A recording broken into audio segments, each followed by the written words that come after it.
Good evening. I'm Charles Duffy, and this is Political Pulse. Tonight we're going to talk about the big race in Montgomery County, the county executive race, and we're fortunate to have Ike Leggett and Steve Silverman, the two running on the Democratic side. And I saw in the Washington Post recently there was an article about Nancy Treehose, and the title was they're short on contrast between the two candidates. I guess she was saying that you guys kind of have similar positions, and so I'd like to explore some of the issues and see how similar they are or dissimilar.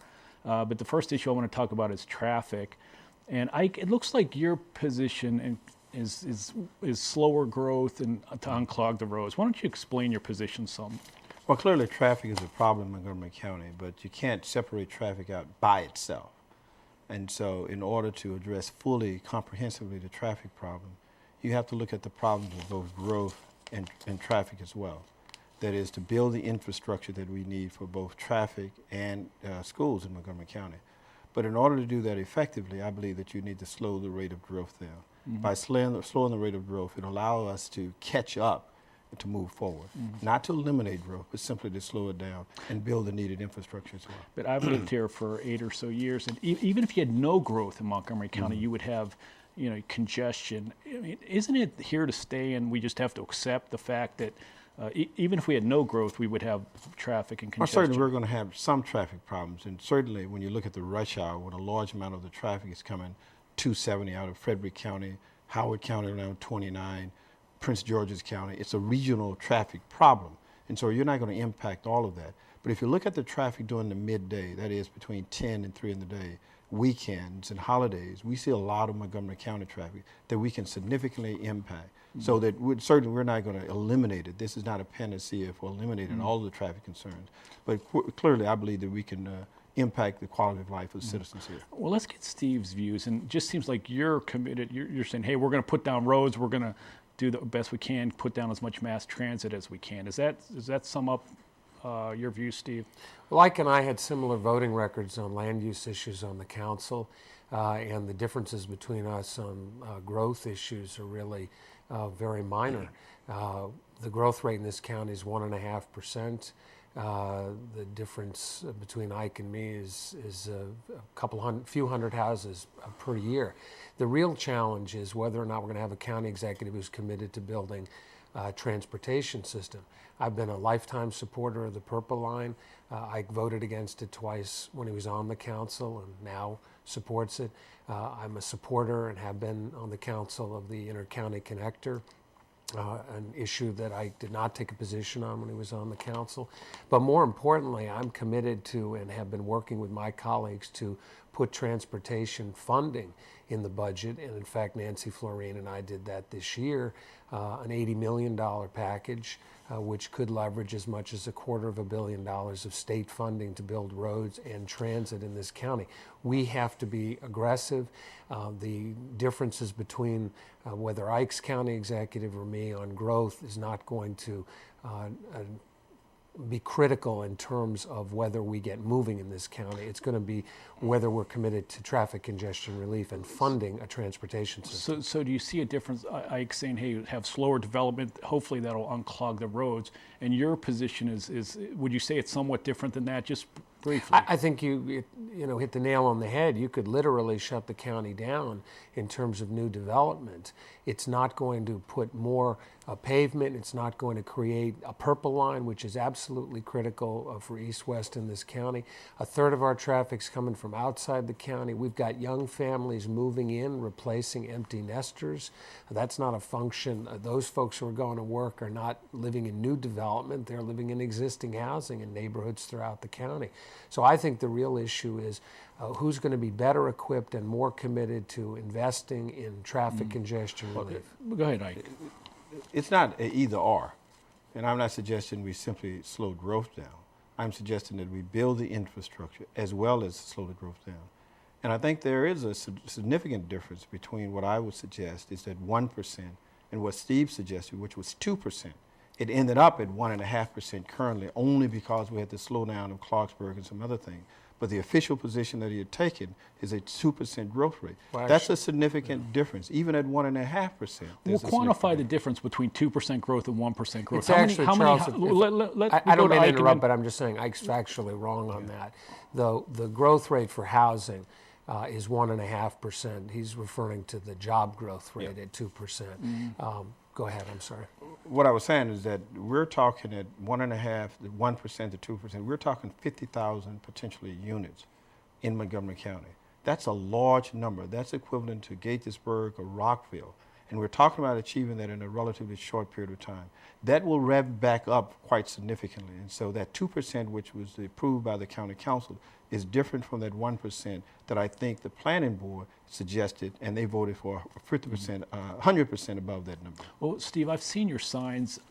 How can you miss on the big green signs? Sick of traffic, vote Steve Silverman. But a lot of people say your vote in the county council in 2003, getting rid of the policy area review, which I guess the county had a policy area review where the congestion was studied, infrastructure was studied, and certain areas were put in moratorium. In 2003, the council voted, and I'm just summing this up, but voted to substitute impact taxes on developers. Hey, let's charge the developers some money here, and kind of did away with this policy area review. And some people say, hey, and I guess it's anecdotally, but some people say this vote that you made in 2003 kind of caused some of this situation, this traffic situation. Sure. Senator Moynihan had a great quote that I use all the time, which is everybody's entitled to their own opinion, but not their own set of facts. The change in the decision that was made by the council in 2003 allowed 12 more houses to be built in Olney than would have otherwise been built. The facts are that the difference in terms of what we did in 2003 allowed about 800 houses to be built out of 350,000 in this county that would not have otherwise been built. It's an imperceptible change. In exchange for that, as part of the package that I got through the council, we imposed the highest impact tax in the history of the state of Maryland on the development community. But the revenues aren't coming in from the developers on that impact Oh, tax. sure they are. But not as much as expected. Not as much as expected in the first year because of the transition, but they're projected over the next 6 years, which is the key time period for building schools and roads in our capital budget. They're going to produce probably close to $200 million. This is real money that's going to go directly into targeted for school construction and traffic congestion relief. Now, the fact of the matter is that most of the development that is occurring out there right now is because of the policies of previous councils to allow development to be permissible in certain areas, and our rules change in 2003 did not create the development that's going on in downtown Silver Spring. That's all been permissible. There was no change in it. Let's get Ike's. Well, we lifted, there are a series of things that occurred in 2003. We certainly lifted the moratorium in 2003. And as he's correct that they imposed an impact fee, but when you eliminated policy area review, you eliminated the prospects of paying for roads and schools in the projected areas. So if you look at the net difference certainly is now the taxpayers who have to pick up a higher share of that cost for roads and schools in Montgomery County. That impact tax certainly was an increase, but given what we now see, the developers are laughing all the way to the bank with these changes that they made in 2003. Steve referred to an increase of impact tax, but I passed in 1996 and 1994 to 1996 what is called a system development charge on developers. That has brought in nearly $400 million that is picked up by developers in terms of what they now pay. And so I've had a record of at least placing the burden where I think it is due. Would you take the county, if you were elected, back into the moratorium situation where you would again implement the or push for the policy area review and get rid of the impact taxes? Is that what you would push for? I would go back and reinstitute all of the procedures that we had in place prior to 2003. And in some places, it probably will result in moratorium. But Steve says it doesn't make a difference, that the growth is incremental. Well, if it doesn't make a difference, then the developers would not have a problem with adopting my changes. If there's no difference to it, let's see. They're fighting pretty hard to make no difference. Steve? Any comment? I just go back to the basic issue that when you look at the development that's occurring in places in the county that would never be under moratorium, like Silver Spring and Bethesda and Wheaton, the answer is you have to have a county executive who's going to invest in transportation and get the Purple Line built. I've had a lifetime history of support for it. Let's talk about the and I think Purple Line. that's I'm going to important. stop you right there. Let's talk about the Purple Line. You say Ike changed his mind, but so what?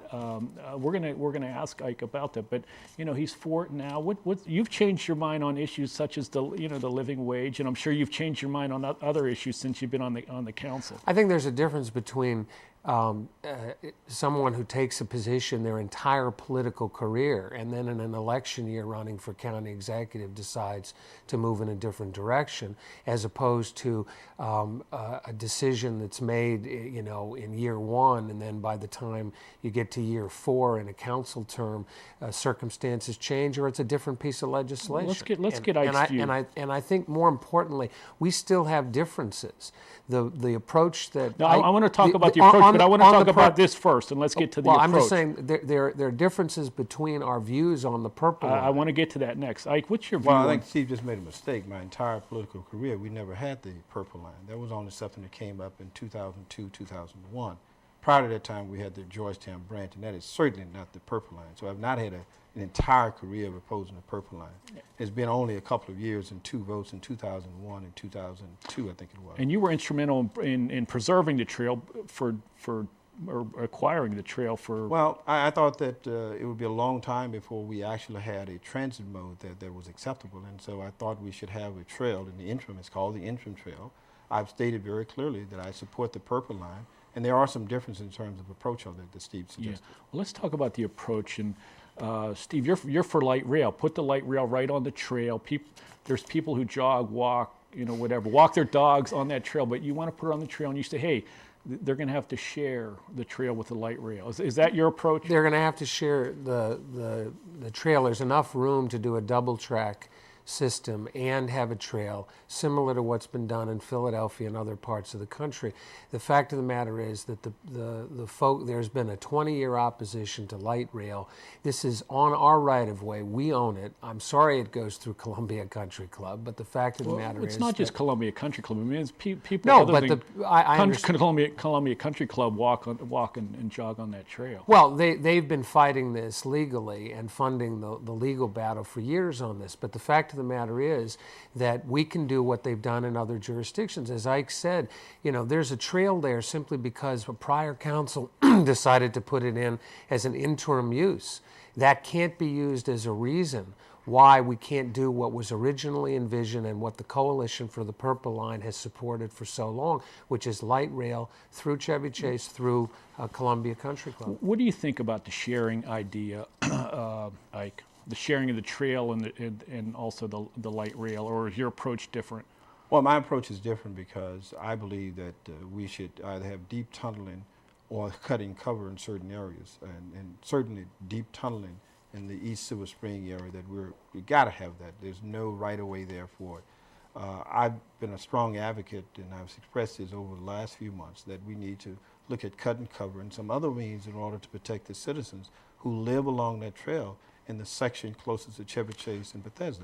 That, to me, I think is something that's acceptable. We have about 30 seconds left, but Steve says, and I've seen his literature, it's more expensive to do it that way. Well, we're talking about something that may be in the backyards of people's home in perpetuity. We're talking about a project that would cost possibly $2 billion and a couple of dozen million to look at this particular problem, I think, is worthwhile. And I'm not convinced that it will cost $100 million as he suggested. I think it's much less than that, especially if you look at it in terms of cut and cover.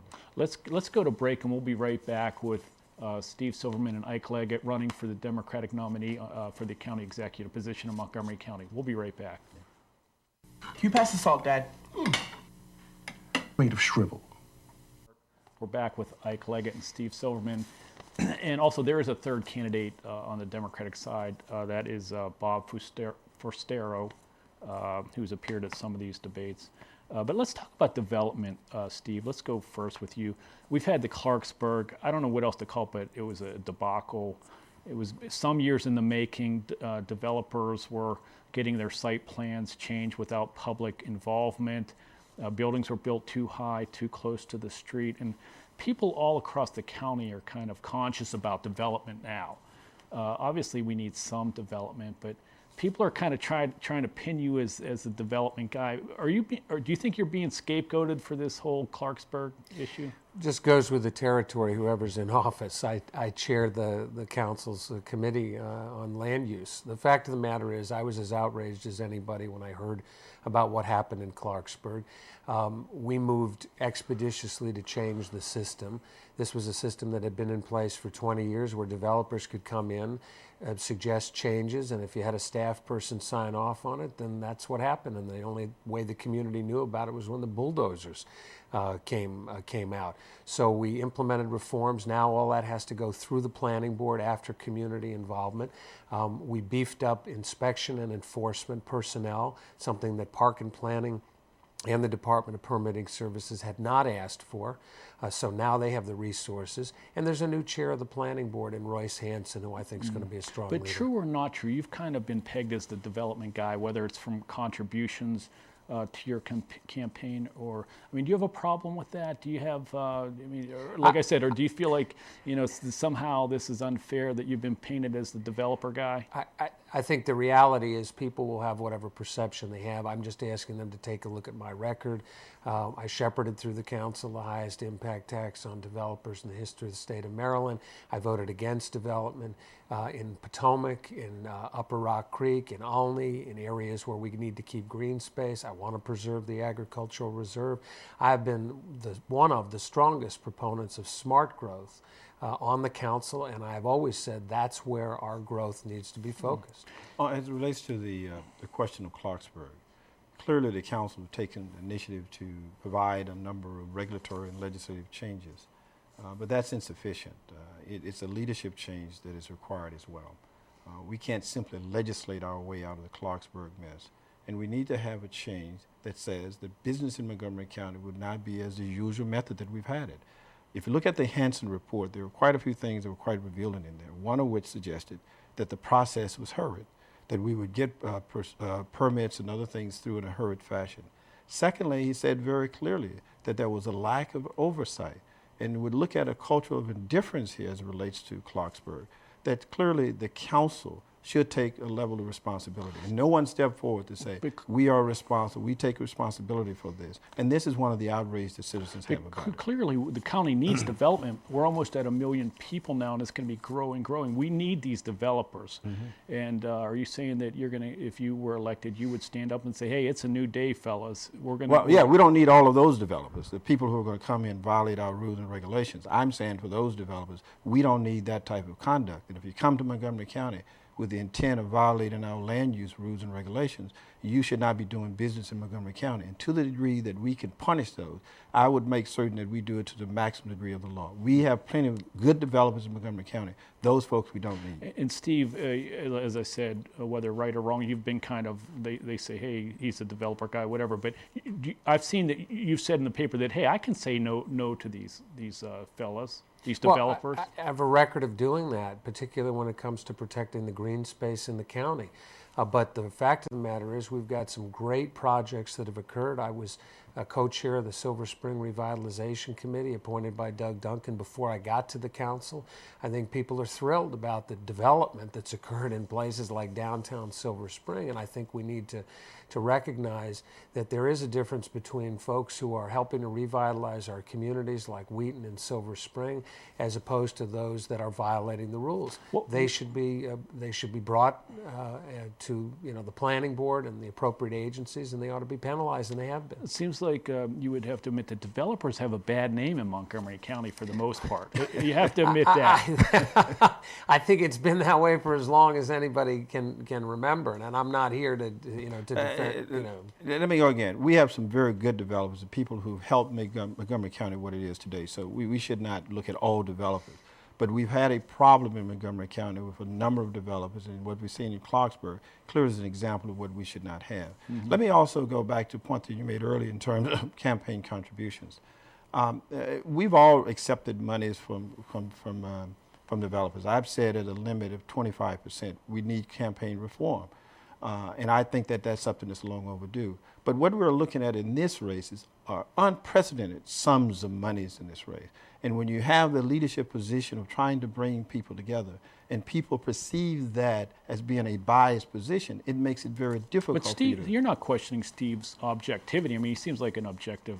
I'm not questioning his objectivity, but there's a perception that is created as a result of the contributions that you have, whereby people who look at his voting record and look at the contribution will clearly say, well, if I'm going to participate in this, trying to protect the ag reserve, trying to ensure that land use policies are fairly implemented, and I believe that the person who is leading the discussion on this is biased in some way, even if it's by perception. Well, what That about this campaign perception contribution, problem, Steve, Well, that Ike's talking about? I go back to asking people to take a look at my records. I've had an open door.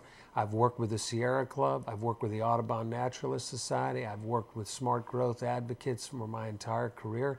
We found common ground on these issues. I'll continue to do that as county executive. The fact of the matter is, what a lot of people are not aware of is county executive doesn't vote on land use issues in this county. It's the county council. The reality is that the county executive can have all the positions in the world, but there's only 9 people who get to decide whether there are moratoriums or not, whether there's going to be development in the ag reserve or not. It's not the county executive, it's the county council. That may be true in terms of the actual reading of the charter, but in terms of practical realities, in terms of using that bully pulpit, rallying support for land use decisions, I plan to be, and most county executives have been an active part in the land use decisions of Montgomery County. Well, I know that there's going to be a county employee contracts are up. I think 27,000 contracts are up in 2008. And the county executive is going to be dealing with directly in those negotiations. And I know some of those employees that the county executive is going to be at the table with have endorsed you.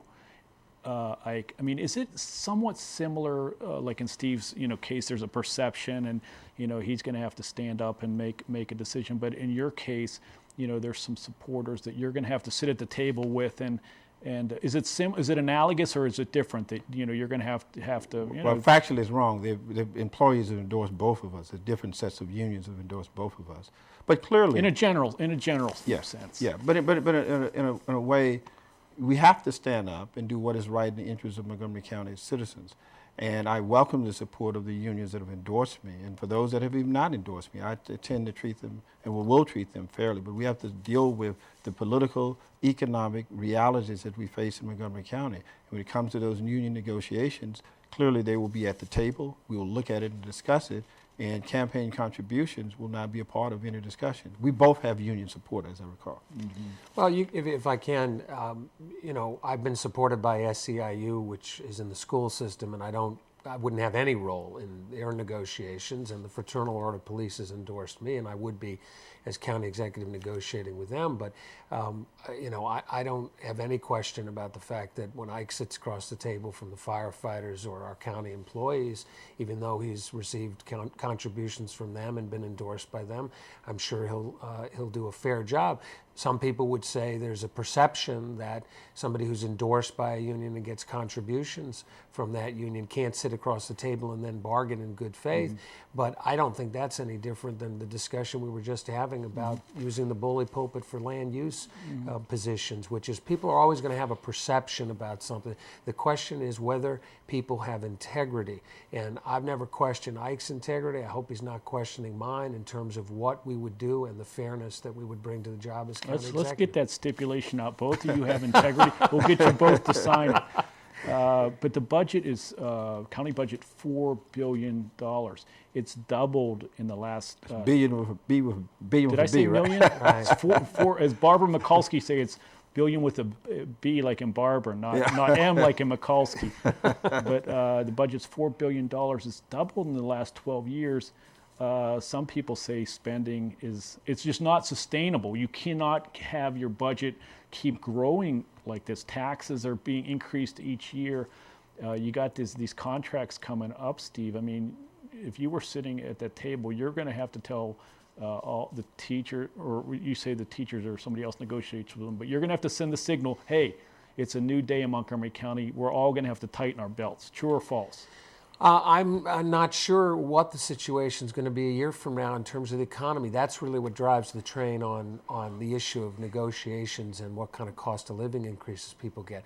My focus on taxes has been to look at appropriate tax cuts, particularly property tax cuts, for those people who can't afford to pay high property taxes, people who have limited income and who have expensive houses, in other words, house rich and cash poor. And my legislation 2 years ago is providing hundreds of dollars of relief for those people in terms of those property people taxes. I mean, I know the maximum is $55,000, but there's a lot of people making more than $55,000 who are in trouble paying their payroll tax. I mean, their property taxes. Well, I think there's always an issue there, and that's why I want to move away from the property tax. I'm a strong supporter of the energy tax, 70% of which is paid by businesses and the federal government. We've moved that way in the past 10 to 15 years, and I want to continue to move in that direction. Is there going to be belt tightening, Ike Leggett, in the next administration? It very well may be, but it depends on the circumstances and conditions we find at the time.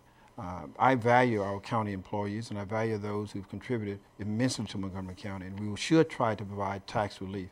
I'm the person who put in the charter review limit that we have, spending controls that we have in Montgomery County, the Inspector General. So I'm going to look very carefully at our expenditures, but I want to make certain that we do what is right for Montgomery County to protect our citizens, to make sure that our schools are operating efficiently, and to make certain that we provide transportation and all the needed infrastructure requirements for Montgomery County. We do that in the context of the budget, I think we're going to be okay. If taxes are required for Montgomery County, I have no problem in bringing them. But if they need to be reduced, I'll reduce them as well. We have about a minute 50 left, and actually I said I would give you guys an opportunity to make closing statements, and we flipped the coin, and I think Steve Silverman goes first. Great. Thank you very much. I've had the privilege of representing all of Montgomery County as an at-large member on the council for the last 8 years, on the Health and Human Services Committee, and as chair of our Planning, Housing, and Economic Development Committee, which oversees parks and recreation. This is a wonderful county.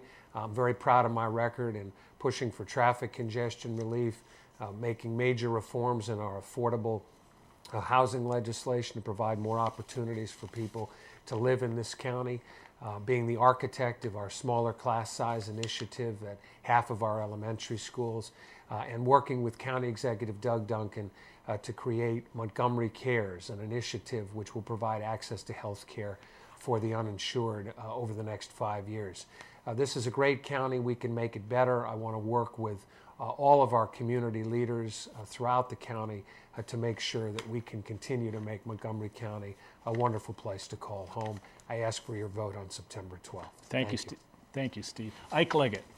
Thank you, and thank the audience for listening. I believe that Montgomery County comparatively is one of the best places Americans wish to live. I simply want to make it better. When you evaluate my extensive background, my leadership, accomplishments, you look at Montgomery County today, this wonderful county, I think that we can do better. I offer leadership that is diverse, leadership that is experienced to the degree that I've worked at the state, national, and the local level. I've served you for 16 years as a member of the county council, 3 times as president. I worked as a congressional aide to former Congressman Perrin Mitchell. I served in the military as an Army captain in Vietnam. I served as a White House fellow, and most recently I served as the chair of the Maryland State Democratic Party. That leadership, addressing the problems of slow growth, overcrowded schools, and our transportation needs are things that I think that I have answers for the citizens of Montgomery County. I ask for your support. Thank you. Thank you both. Ike Leggett. Thank you. Steve Silverman, thanks very much for coming in. And thank you, everybody, for joining us. And remember, if it's Tuesday night at 9:30 or Thursday night at 9, it's Political Pulse on Channel 16 TV. And don't forget to vote on September 12th. I'm Charles Duffy. We'll see you next week.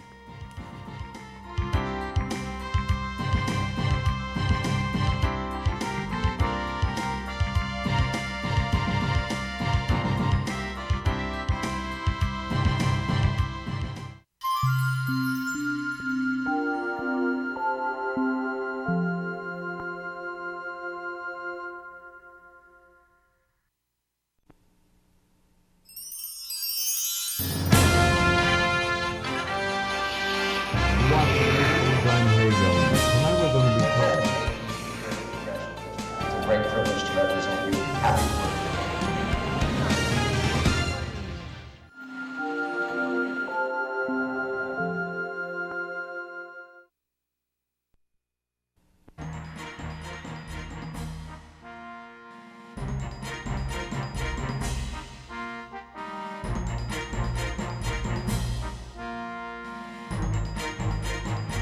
evening. Welcome to Inside Out. I'm Pat Smith, and this is where we take you inside state and local government and politics, bring that information out to you. Tonight we're fortunate enough to have with us Stu Sims, a candidate for Attorney General for the state of Maryland. Stu Sims is an Ivy League educated, Dartmouth College, Harvard Law School. He has served as the head of the Department of Corrections and the head of the Division of Juvenile Justice. Stu, welcome. Thank you. Thanks for having me, Pat. I forgot there that you're also the elected state's attorney in Baltimore City. That's correct, a job for which I was very proud of. Tell me, how many years were you there? I was there for 8 years as the elected state's attorney and 3 additional years, or I should say 4 additional years as the deputy state's attorney for administration and investigations.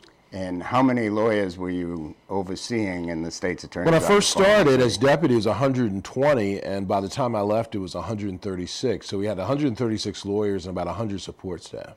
And that's twice the size of what we have here in Montgomery. Yeah, it's the County largest state's attorney's office in the state. We did some novel things beginning in 1983, creating a domestic violence unit, child abuse units, and a number of other things. I went on to be president of the Maryland State's Attorneys Association, which is in partial recognition, I think, for the kind of service and the type of effort that I put forward. Absolutely. And you succeeded Kurt Schmoke in that office when he I became... succeeded Kurt Schmoke when he became mayor in 1987, the mayor of the city of Baltimore. And I had the opportunity then to really network with a lot of people around the state, both in Prince George's County as well as Montgomery County. The then state's attorney, Andy Saunders, a close and dear friend. Good.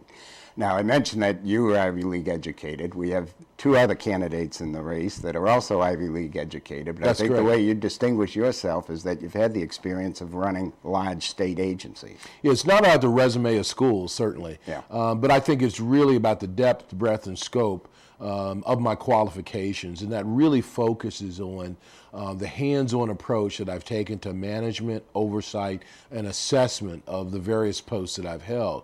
We just talked about the state's attorney's office, where there's over 100 lawyers and 100 support staff, but even more, I've worked with the Department of Juvenile Services, which had over 1,000 people and a significant budget, and the Department of Public Safety and Correctional Services for the state, which has over 12,000 individuals and close to $1 billion budget.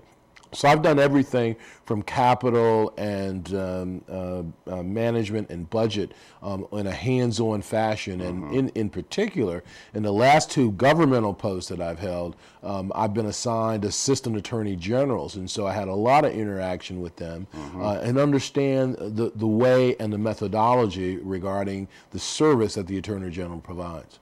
And you would have also had an awful lot of contact with the Attorney General's office as a state's attorney, because they would represent you and your assistants and also handle the appeals of convictions. Correct, and certainly there was a substantial number of those growing out of Baltimore City. Regrettably, Baltimore City accounts for about 60% of the inmates that come into the criminal justice system, and a significant number of the criminal justice matters. And so we had a significant number of appeals that were moving forward. I was very fortunate in working with Joe because I had the opportunity to argue 2 appeals, my own, in the Court of Appeals. Wonderful. Now, the facilities for both of those juvenile services and for the Department of Corrections are located all over the state. Oh, there's 23 prisons and maintaining institutions in the Department of Public Safety alone. I've traveled to every county.